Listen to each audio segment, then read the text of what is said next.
जिस व्यक्ति को धरती के नीचे गाड़ा गया है, एक क्षण की अचेतना में वो निश्चित रूप से चला जाएगा।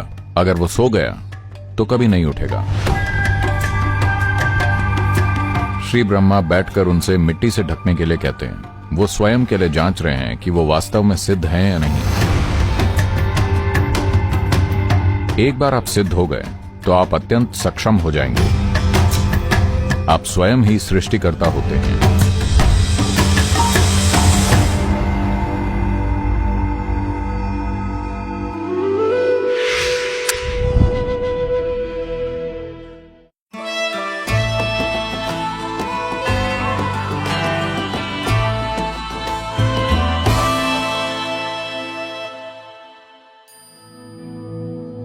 नमस्कारम सद्गुरु। क्या आप बता सकते हैं कि अर्ध सिद्धासन से पूर्ण सिद्धासन की ओर बढ़ने के लिए किस तरह की तैयारी की आवश्यकता होती है?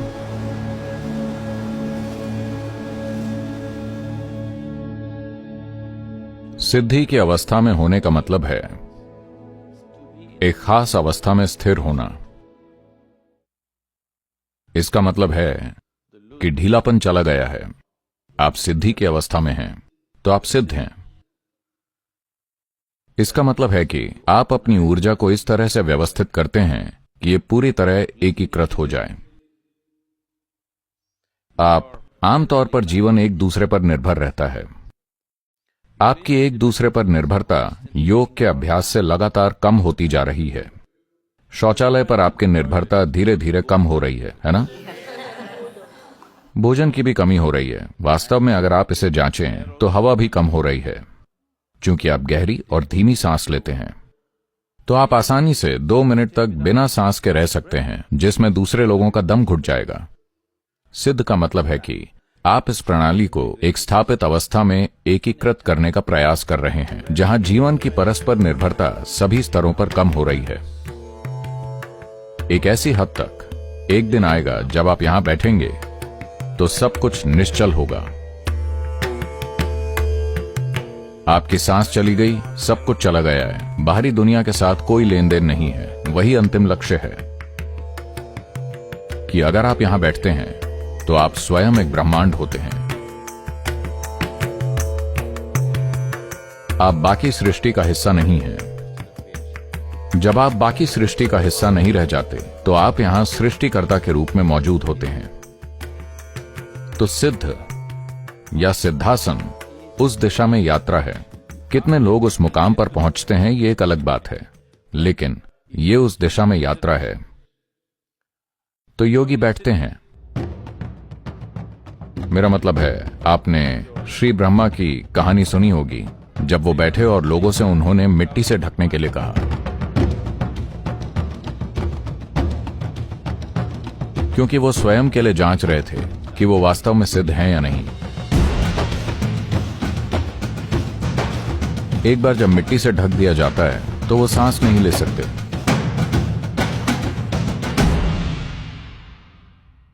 कोई सांस नहीं, कोई रोशनी नहीं। देखिए, रोशनी और हवा के बिना आप वास्तव में जीवित नहीं रह सकते। सांस नहीं, पहले लोग प्रकाश को हटाकर अभ्यास करना सीखते हैं, और फिर भोजन, पानी, और फिर हवा को हटाकर।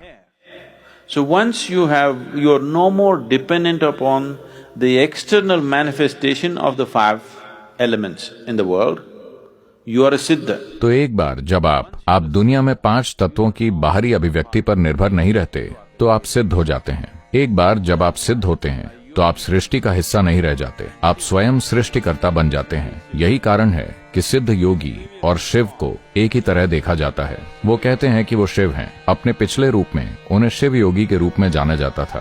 तो अर्ध सिद्धासन का मतलब है आप स्थिर रहना चाहते हैं, लेकिन आप दरवाजा खुला छोड़ना चाहते हैं। दरवाजा आधा खुला क्योंकि आपकी पत्नी है। अगर आप सिद्ध बन जाते हैं तो वो कहां जाएगी? वो नहीं जानती कि आपके साथ कैसे हो। वो आपके साथ नहीं रह पाएगी।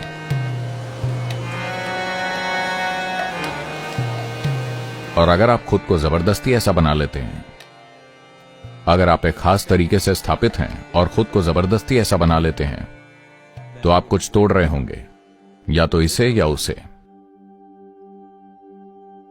तो जो लोग सामान्य पारिवारिक परिस्थितियों में हैं, वो सिद्धासन नहीं करते, वो अर्ध सिद्धासन करते हैं, क्योंकि आप दरवाजा खुला रखना चाहते हैं। तो सिद्धासन अगर आप करते हैं तो अभ्यास पूरी तरह से एक अलग स्तर पर पहुंच जाएगा, लेकिन यह कुछ चुनौतियां भी लाएगा। आप जो हैं, आप जैसे रहते हैं, आप जो खाते हैं, आप जो करते हैं, हर चीज की शुद्धता पर नजर रखनी होगी, क्योंकि जब आप सिस्टम को, जिसे स्वाभाविक और सामान्य माना जाता है, उससे परे एक खास स्तर पर स्थिर करने की कोशिश कर रहे हैं। सांस लेना सामान्य है, खाना पीना सामान्य है, सोना सामान्य है। जो व्यक्ति धरती के नीचे दफन है, अगर वो सो जाता है तो वो खत्म हो जाएगा, वो कभी नहीं उठेगा। तो 18 दिन, 20 दिन, 12 साल तक व्यक्ति नहीं सोता, क्योंकि अगर वो सोता है तो निश्चित रूप से वो जा चुका होगा। अचेतना का एक पल निश्चित रूप से वो चला गया है। जब तक आप खोलेंगे तब तक उसका शरीर सड़ चुका होगा। तो सिद्ध होना एक अलग आयाम है।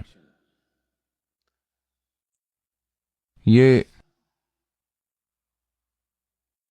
एक चीज है जिसे आध्यात्मिकता कहते हैं, एक और चीज है जिसे आध्यात्मिकता का किनारा कहते हैं।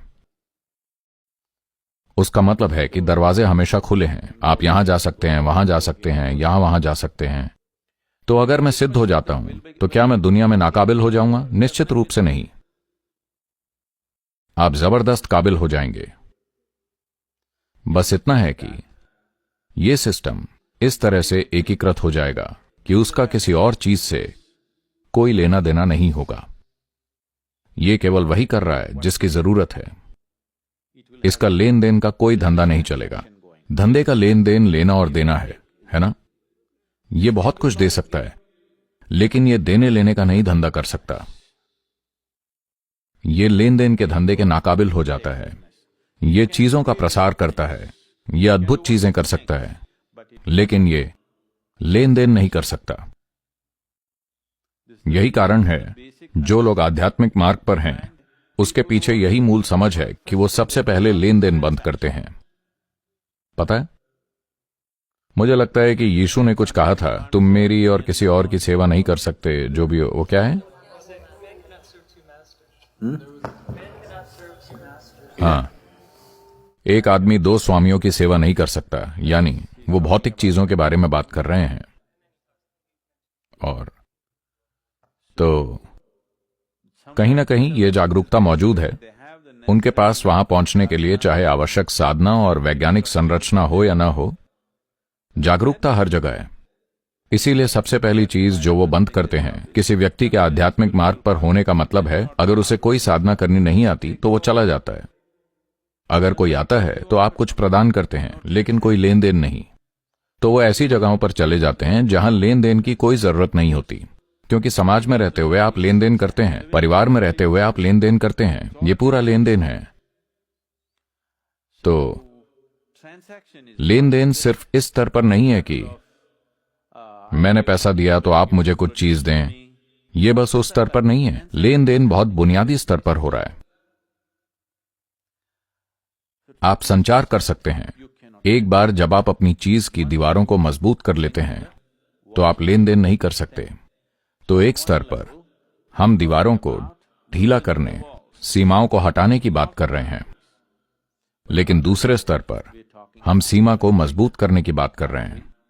अगर आप सीमा को पूरी तरह से मजबूत कर लेते हैं और अस्तित्व से मुक्त हो जाते हैं तो आप सृष्टिकर्ता के समान ही होते हैं। तो जो योगी खुद को दफना लेता है वो कोई कर्तव्य दिखाने की कोशिश नहीं कर रहा होता है, वो दिखावा करने की कोशिश नहीं कर रहा होता, वो अपनी स्थिति पर महारत पाने की कोशिश कर रहा होता है, जहां वो अब सृष्टि का हिस्सा नहीं है। सृष्टि का हिस्सा बनने के लिए जो भी लेन देन जरूरी है वो हटा लिया जाता है।